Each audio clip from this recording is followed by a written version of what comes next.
Hello, bonjour à tous et bienvenue dans Tech24. Au sommaire cette semaine, c'est l'industrie culturelle blockbuster par excellence. Les jeux vidéo pèsent 53 milliards d'euros et rivalisent avec les productions hollywoodiennes. Reportage dans un instant.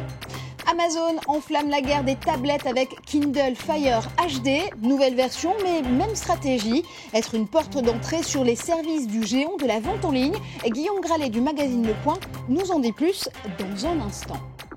Mais d'abord, une croissance exponentielle, une adaptabilité à toute épreuve et surtout à tout device. Et ça fait 40 ans que ça dure. L'industrie du jeu vidéo vient d'atteindre plus de 53 milliards d'euros selon l'IDAT.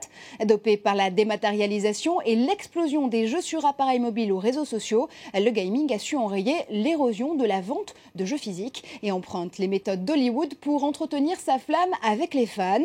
Dernier fait d'armes pour Call of Duty Black Ops 2, avoir recruté Sam Worthington, le héros d'Avatar, pour doubler l'un de ses personnages et faire appel à Guy Ritchie pour réaliser le trailer de ce nouvel opus. Tout de suite, retour en images. Call of Duty à gauche, Assassin's Creed 3 à droite, ce sont les deux grosses sorties cet automne dans le monde vidéoludique.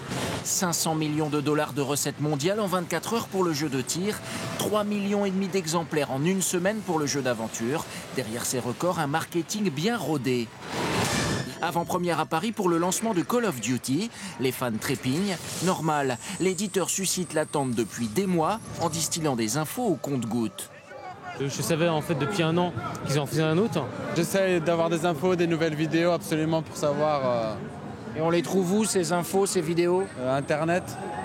Pour la promotion, rien de tel qu'une comédienne dans l'aventure. Cette année, Virginie Ledoyen prête sa voix à l'un des personnages. Je viens avec vous seulement pour éviter que des gens meurent. Vous approchez pas de moi. Ça m'a plu, ça m'a excité, ça m'a amusé, ça m'a permis de découvrir un monde que je connaissais pas. Des tapis rouges dignes du Festival de Cannes, des bandes annonces épiques. C'est toi qui sèmeras l'espoir. Rentrez chez vous, on bouge pas d'ici.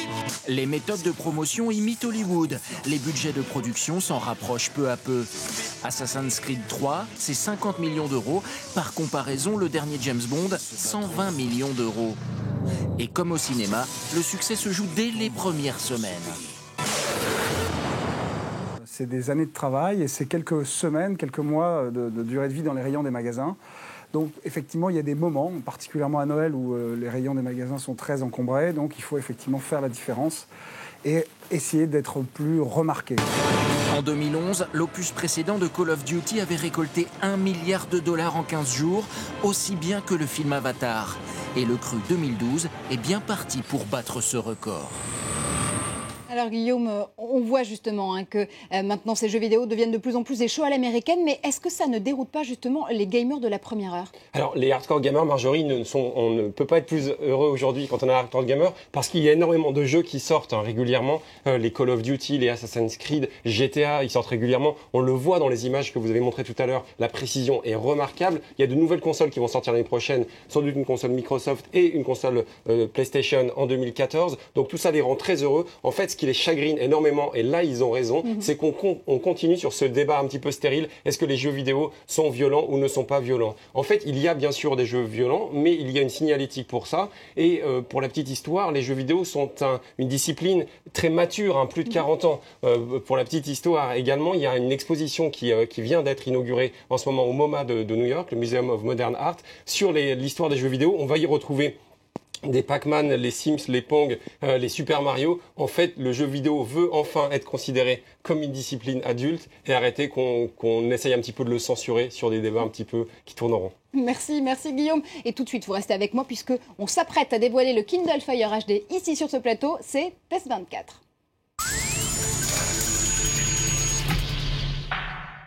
Et c'est l'autre blockbuster de l'année. La guerre des tablettes se poursuit avec l'arrivée de Kindle Fire HD. Un an après le lancement de sa première tablette, vendue à 7 millions d'exemplaires, et le succès de ses liseuses numériques, Amazon récidive avec une stratégie commerciale pour le moins agressive. Kindle Fire HD est vendu à prix coûtant, soit à partir de 199 $. C'est 120 $ de moins que l'iPad mini d'Apple, car pour Jeff Bezos, le patron d'Amazon, la tablette n'est pas le cœur du sujet, mais c'est une porte d'entrée supplémentaire sur son magasin en ligne. Alors, Guillaume, on va d'abord voire la bête si j'ose dire. Qu'est-ce qu'on peut trouver dans Kindle Fire HD? Alors, très rapidement, on peut dire que Amazon, avec son Kindle Fire HD, fait très fort, puisque vous avez accès à énormément d'applications, toutes les applications d'Android, et surtout, on peut les retrouver très facilement sur ce qu'on appelle un carrousel, qui vont vous donner accès un petit peu à toutes les applications que vous avez téléchargées. Donc, vous voyez, c'est très très intuitif. Vous avez un écran d'une bonne qualité. On va regarder tout de suite un jeu vidéo. Ça, c'est bien. En plus, vous avez des haut-parleurs qui sont assez éloignés, donc c'est vraiment pratique quand vous jouez à quelque chose, par exemple.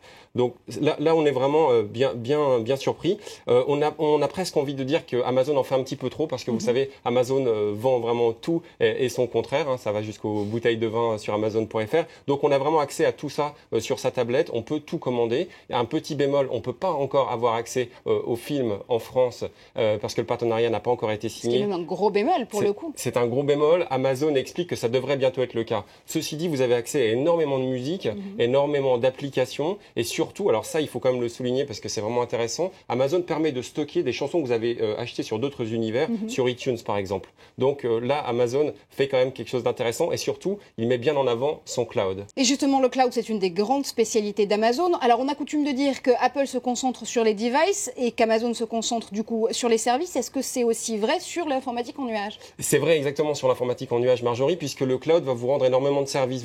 Quand vous allez jouer à des jeux vidéo, pouvoir arrêter une partie, la reprendre, il va se souvenir en fait du niveau où vous étiez. Il va surtout se souvenir quand vous jouez à plusieurs du niveau de vos adversaires. Il va réajuster en fait les podiums, les classements. Tout ça, on voit bien qu'Amazon en fait stocke toutes les données sur nous et le fait de manière intelligente. En fait, il doit juste faire attention à ne pas connaître les bévues qu'a connu Sony avec le catalogue de la PlayStation, qui, rappelons-le, avait été piraté, et ça avait fait des dégâts terribles chez Sony, qu'il a depuis réparé. Aujourd'hui, en fait, Amazon, on voit qu'il veut nous habituer à vraiment un nouvel univers, puisque je pense, on en avait parlé ensemble Marjorie, qu'il lancera sans doute bientôt un smartphone.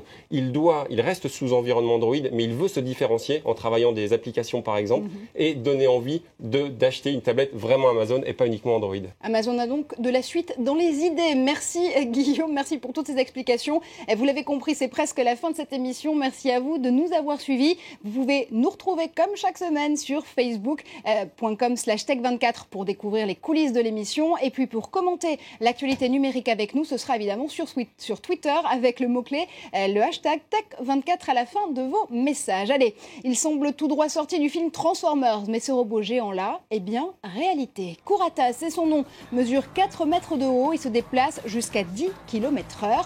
Il peut être contrôlé par un pilote placé à l'intérieur du cockpit, mais aussi de l'extérieur grâce à un simple smartphone. Présenté comme une œuvre d'art par ses concepteurs, le robot est tout de même doté d'armes non létales, dont un canon obéissant au pilote par reconnaissance faciale, qui a dit que la robotique n'était pas un sport de combat. Restez connectés, on se retrouve la semaine prochaine sur le plateau de Tech24.